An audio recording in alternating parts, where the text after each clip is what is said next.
Olá, turma! Um forte abraço para vocês. Desejo uma semana iluminada, uma semana de paz, uma semana principalmente de muita saúde.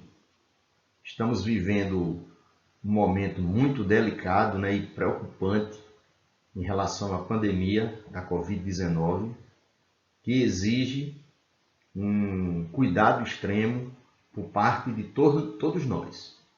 Então eu desejo que vocês realmente se cuidem, Cuidem das pessoas com quem vocês convivem, seus familiares, para que, se Deus quiser, a gente supere essa fase tão crítica que estamos vivendo. Mas o momento é de continuarmos nossos estudos, mesmo com essas atividades não presenciais. E na aula desta semana, a gente vai revisar através dessa atividade de correção. Eu vou comentar e vou corrigir as questões da última atividade, da atividade da semana passada. Com isso, nós estamos revisando os principais conteúdos estudados anteriormente. Então, fiquem atentos a esta videoaula, porque é uma videoaula muito importante, porque corrige os exercícios e tira possíveis dúvidas que vocês tiverem.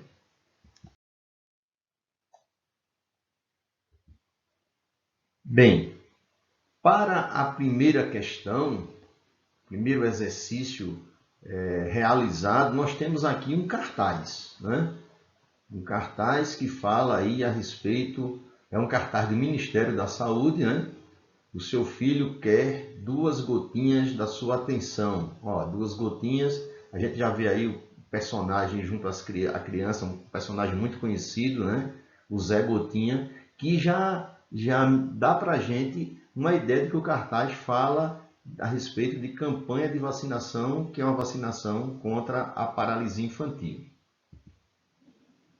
E aí nós temos o enunciado da questão. Com essa questão a gente começa a revisar as funções da linguagem, certo? Vamos revisar as 6 funções da linguagem que nós estudamos. A questão é a seguinte: o uso de verbos no modo imperativo, vocês lembram, Aquele modo imperativo? O modo verbal imperativo é aquele modo onde acontece o apelo, o conselho, a ordem, Então, observe que no cartaz aparece vacine, procure, não esqueça. São verbos que estão no modo imperativo. Então, esse uso desses verbos estabelece que o texto tem o objetivo de inferir no comportamento do receptor. Olha que informação importante para a gente. Qual é a função da linguagem? Que o foco dela, a atenção dela é se dirigir ao receptor. O que é que a gente observa aqui com esse gênero textual, o cartaz? O objetivo desse cartaz é persuadir, é convencer. Convencer quem? Um público-alvo, que é o receptor. No caso aí, os pais. Os pais, para que eles, nessa data aqui, 10 de junho, não se esqueçam de levar o seu filho menor de 5 anos para tomar a vacina. Então, a função da linguagem que tem essa preocupação de interagir, de persuadir o receptor, fazendo com que ele mude de comportamento, ou para comprar algo, ou para mudar o comportamento. Isso é muito típico nas propagandas e nos cartazes. Que função da linguagem seria essa? Acertou quem disse função apelativa. A função apelativa, o nome já diz tudo, pessoal? Apelo, função apelativa, porque o foco do texto é justamente o receptor da mensagem, para que ele mude um comportamento. O comportamento esperado aí, nesta campanha, é que os pais tenham a consciência e levem os seus filhos para tomar a vacina. Vamos para a questão 2. Bem, na questão 2, nós temos aqui um trecho de uma canção. A canção é conhecida, né? Estava no exercício anterior, que diz: não vejo mais você faz tanto tempo, que vontade que eu sinto de olhar em seus olhos, ganhar seus abraços, é verdade, eu não minto. E nesse desespero em que me vejo, já cheguei a tal ponto de me trocar diversas vezes por você, só para ver se te encontro. Ora, esse belíssimo trecho aí da canção Você Não Me Ensinou a Te Esquecer, do Fernando Mendes, né? Traz para a gente nitidamente a predominância de qual função da linguagem. Ora, pessoal, presta atenção. A gente sempre falou nas aulas que qualquer texto, ele não possui apenas uma função da linguagem. A gente já sabe que um determinado texto é normal que nele apareçam diversas funções. Por exemplo, a gente pode dizer que aqui existe função poética nessa canção? Sim, existe função poética. Mas a função poética é a função predominante no texto ou é a função emotiva? Ora, o que é que caracteriza a função emotiva? O uso de verbos e pronomes da primeira pessoa. Por quê? Porque o objetivo da função emotiva é justamente expressar um sentimento, as emoções daquele emissor. No caso de uma música, no caso de uma poesia, de um poema, o eu lírico, aquele que fala no texto poético, no texto literário. Então, o objetivo da função emotiva é justamente expor sentimentos e emoções daquele que fala no texto. Quem é que fala no texto? O emissor. Então, ele já começa aqui, ó, não vejo, ó o verbo aqui, ó. O pronome pessoal, o verbo está na primeira pessoa, né? O pronome pessoal está implícito aí. Vejo só pode ser eu. Que vontade que eu sinto. Ganhar seus abraços. É verdade, eu não minto. Então, observem que o texto está repleto de pronomes e de verbos na primeira pessoa, sinalizando que o objetivo dessa mensagem é passar o sentimento, passar a emoção daquele que fala no texto. Emoção, né? E expressividade de sentimento. Que função da linguagem poderia ser a predominante aí? Claro que é a função emotiva ou função expressiva. Acertou quem pensou logo de cara na função emotiva. Vamos analisar a questão 3 agora. Bem, nessa questão 3, vocês devem estar lembrados, a gente tem aqui uma notícia. A notícia é isolamento abaixo do ideal durante restrições. Esse tem sido um grande problema, né? A gente tem se isolado pouco, as pessoas não estão respeitando o distanciamento, as pessoas não estão usando máscara, as pessoas, às vezes, por N motivos, alguns porque precisam trabalhar e enfrentam ônibus lotado, né? Transporte alternativo, metrô lotado, a gente vê isso diariamente na televisão. E, infelizmente, a gente tem acompanhado também que os leitos hospitalares, né, principalmente das UTIs, que já não são muitos, estão lotados no país. E aí a pandemia ganhou um momento assim de extrema preocupação, de maior preocupação até. Então, esse texto, a gente percebe que é uma notícia, né? Uma notícia de jornal, pode ser uma notícia de revista, né? Ela pode estar digital ou impressa, mas a notícia tem o objetivo de levar uma informação de forma objetiva, direta, né? Que função da linguagem poderia ser a predominante aí? Vamos ler um pedacinho da notícia para que vocês tenham ideia. A notícia começa a dizer assim. Começa assim.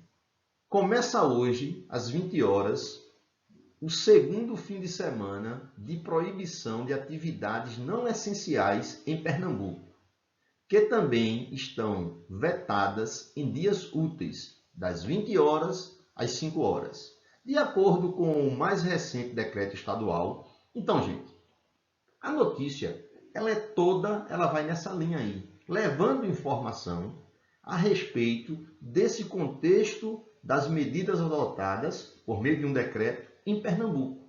Devido a quê? Devido a que o isolamento foi abaixo do ideal, né, durante essas restrições E aí se exigia maior rigor em relação a medidas restritivas, né? Então a notícia, ela é um gênero textual, a notícia é um gênero textual que traz a informação de forma clara, direta, objetiva, porque o que se privilegia aí é levar a informação para o público leitor. Quando isso acontece no texto, qual a função de linguagem que predomina nesse texto? Claro que é referencial. Acertou quem marcou função referencial. Presta atenção que a próxima questão, ela ainda fala desse texto, dessa notícia, né? Observem, para a gente falar de linguagem denotativa e linguagem conotativa. A notícia que fala de informação numa linguagem objetiva, numa linguagem direta, né? Uma notícia não vai trazer, por exemplo, a gente não vai encontrar aqui, ó, nesse corpo aqui da notícia, a gente não vai encontrar aqui, por exemplo, não é normal encontrar aqui as figuras de linguagem. Uma linguagem conotativa, as palavras com um uso mais literário, né? Um uso fora do seu sentido mais real. Porque o objetivo da notícia é levar a informação. Vamos agora analisar a próxima questão. Olha aqui, como eu adiantei para vocês, ó, a questão diz, com base na notícia que nós acabamos de ler, marque a alternativa incorreta. Letra A diz, no texto prevalece o uso de palavras em sentido conotativo. Ora, pessoal, o sentido conotativo da linguagem é quando uma palavra ou expressão ela sai do seu sentido real, do seu sentido objetivo, o seu sentido do dicionário, para ganhar uma outra conotação, um outro sentido. Por isso que se chama sentido conotativo. O sentido conotativo é o sentido figurado. Isso é muito comum no texto literário. Então aqui nós já encontramos a alternativa incorreta. Na notícia do jornal, não prevalece o uso de palavras em sentido conotativo. Na verdade, num texto jornalístico, né, na notícia, prevalece o sentido denotativo. Vamos ver o que diz a letra B. Isolamento abaixo do ideal durante restrições. Nesse título, né, realmente esse era o título da notícia, as palavras foram usadas em sentido literal, correto. Correto, sentido literal. Porque o que é o sentido literal? Vou destacar aqui para vocês. Sentido literal é o sentido real, o sentido denotativo das palavras. E a notícia, realmente, não só o título, mas toda a notícia trouxe isso. Vamos para a letra C. Por se tratar de uma notícia, o texto visa informar os leitores com uma linguagem clara e objetiva. É verdadeiro. Essa afirmativa totalmente correta, né? Nós já explicamos muito isso aqui. O objetivo da notícia é levar informação. E a linguagem é objetiva, é clara. Por isso que ela é denotativa. E por último, a letra D diz que a linguagem denotativa prevalece no texto que nós lemos, né? Na notícia. Verdadeiro. Então, a incorreta era realmente aqui a letra A. Vamos para a próxima questão. Na poesia de cordel, como se chama uma estrofe com 6 versos? Como nós temos aqui, ó. Para escrever um cordel, é preciso inspiração, ter o seu tema na mente, pegar um lápis na mão e deixar que a poesia transborde do coração. Ora, gente, cada linha dessa aqui se chama verso, né? Ó, então, esse cordel, que na verdade aqui não é um cordel, aqui é uma estrofe, é um conjunto de versos. A gente tem 4, 5, 6 versos. Na poesia de cordel, como se chama uma estrofe com 6 versos? Ela é obrigatório que esse conjunto de estrofes, né? Essa estrofe com 6 versos, tenham sempre 6 versos? Não. Pode ter mais. A gente já assistiu um tutorial, né, falando sobre a poesia de cordel. O mais comum é aparecer realmente com 6 versos cada estrofe. É o que a gente chama de sextilha. A resposta está aqui, ó. Sextilha. E nessa sextilha, percebam que a rima acontece sempre com a última palavra do segundo verso, né? Que rima com a última palavra do quarto verso, e também essa rima vai aparecer na última palavra do sexto verso. No caso aí, nessa estrofe, com 6 versos, que é a chamada sextilha, as palavras que têm uma coincidência sonora, a rima é inspiração, mão e coração. Então, grave aí. Estrofe é um conjunto de versos, né? E quando essa estrofe tem 6 versos, a gente chama essa estrofe de uma sextilha. Mais uma questão para a gente corrigir. Bem, agora ele diz, ó, questão 6. Quantas sílabas poéticas há em cada verso? Aí a gente tem aqui, ó, 2 versos, né? Primeiro verso, segundo verso. Como é que a gente faz para fazer essa contagem das sílabas poéticas? Não é a mesma coisa, vocês estão lembrados, não é a mesma coisa da contagem das sílabas tônicas. A separação das sílabas poéticas tem algumas pequenas diferenças. Vamos observar. Nesse verso, para, então aqui eu tenho, ó, uma sílaba. Para escrever um cordel, perceba que esse irá, se junta. Então aqui eu tenho a segunda sílaba. Isso acontece por quê? Porque, olha, quando a palavra termina numa vogal e essa vogal é fraca, e a outra palavra começa com vogal também, e a vogal também não é atônica, é fraca, a gente junta isso numa sílaba poética só. Por isso que esse iraés conta como apenas uma sílaba poética. Porque a gente fala assim, ó, para escrever. Esse iraés junta, para escrever um cordel. Então aqui eu tenho 2, aí 3, 4, 5, 6, 7. Então já deu para ver que há em cada verso 7 sílabas poéticas. Isso tanto acontece nesse primeiro verso como aqui no segundo verso. Detalhe, quando a gente tem um verso com 7 sílabas poéticas, esse verso é chamado de redondilha maior. Então, nós temos aqui 2 exemplos aqui de redondilha maior. Quando se diz para escrever um cordel, observe que a gente só conta, a última palavra do verso é cordel. A gente tem que contar até a última sílaba forte dessa palavra. Por coincidência, cordel, a sílaba mais forte é a última palavra oxítona, é o del. Então a gente vai contar até o del. Por isso, 7 sílabas poéticas. É uma redondilha maior. Então a pergunta aí da questão 6 era: quantas sílabas poéticas há em cada verso? A resposta acertou quem disse que existem aí ou há 7 sílabas poéticas. E agora nós nos dirigimos para a última questão, ainda para falar de denotação e conotação. Eu acho que agora, queridos estudantes, vocês estão craques, né, em denotação e conotação. Vê que coisa interessante aparece aqui nessa charge. Com base no texto, que é uma charge, marque a alternativa correta. Então a gente vê aqui, ó, no primeiro quadro, a mulher diz: eu odeio estes pneus. Olha o que ela está chamando de pneus.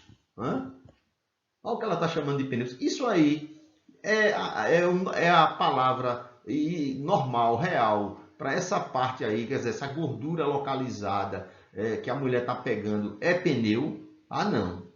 Isso aí é uma conotação, né? A palavra pneu aí não foi usada em seu sentido denotativo. Já no segundo quadro, né, o mosquito aqui, causador da dengue, o Aedes, ele diz: eu adoro esses pneus. Aí ele está se referindo aqui ao pneu, no sentido denotativo. A palavra em seu sentido literal, em seu sentido real.